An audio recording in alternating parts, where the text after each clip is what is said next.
Terkadang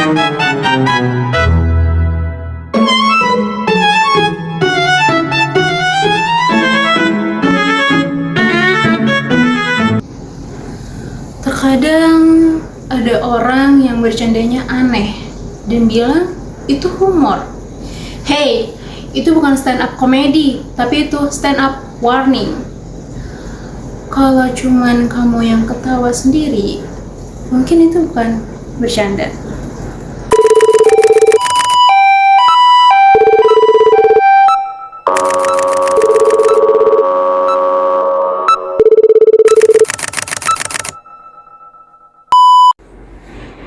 Assalamualaikum warahmatullahi wabarakatuh.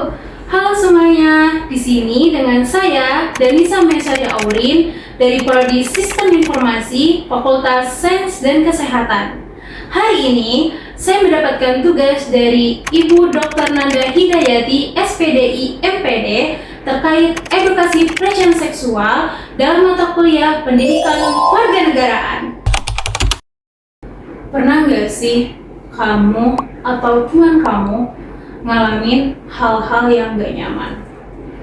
Kayak dipandangi berlebihan, digodain secara vulgar, atau bahkan disentuh tanpa izin. Nah, itu bukan basa-basi atau candaan ya, tapi itu namanya pelecehan seksual. Pelecehan seksual itu apa sih, Kak? Pelecehan seksual adalah segala tindakan bernuansa seksual tanpa perizinan korban, baik secara fisik maupun non-fisik, hingga menyebabkan rasa tidak nyaman, takut, terhina, atau dirugikan. Bentuk pelecehan seksual itu juga banyak loh. Mau kemana? Kok buru-buru banget? Yuk kita bahas jenisnya dulu. Jenis pelecehan seksual itu ada 4 loh. Pertama, verbal. Bentuknya catcalling. Kedua, non-verbal atau bisa juga disebut non-fisik, berbentuk stalking. Ketiga, fisik, bentuknya touching. Terakhir, daring atau online, berbentuk cyberflashing. Jadi, ini bukan masalah kecil loh ya. Yuk kita simak poinnya. Untuk anak, aturan perlindungannya telah ditegaskan dalam Undang-Undang Perlindungan Anak Pasal 35 Tahun 2014 serta Undang-Undang Tindak Pidana Kekerasan Seksual seperti Pasal 68, 69, 70 yang memberikan hak pemulihan dan perlindungan khusus.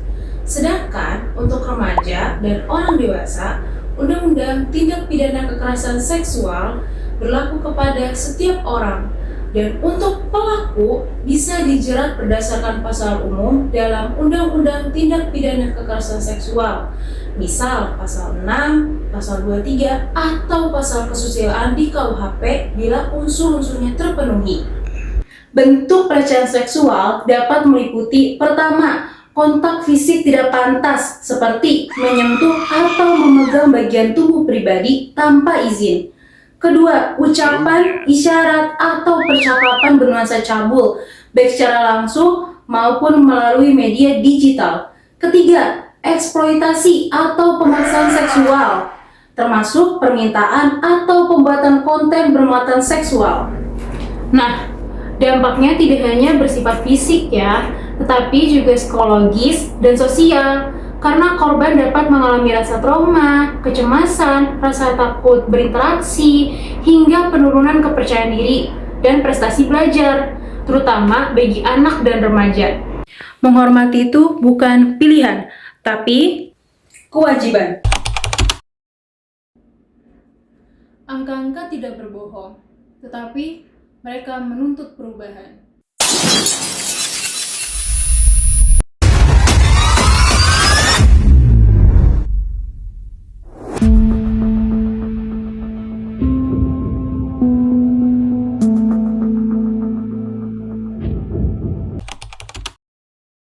Nah, sekarang ayo kita bahas pencegahan dan tindakan dari pelecehan seksual.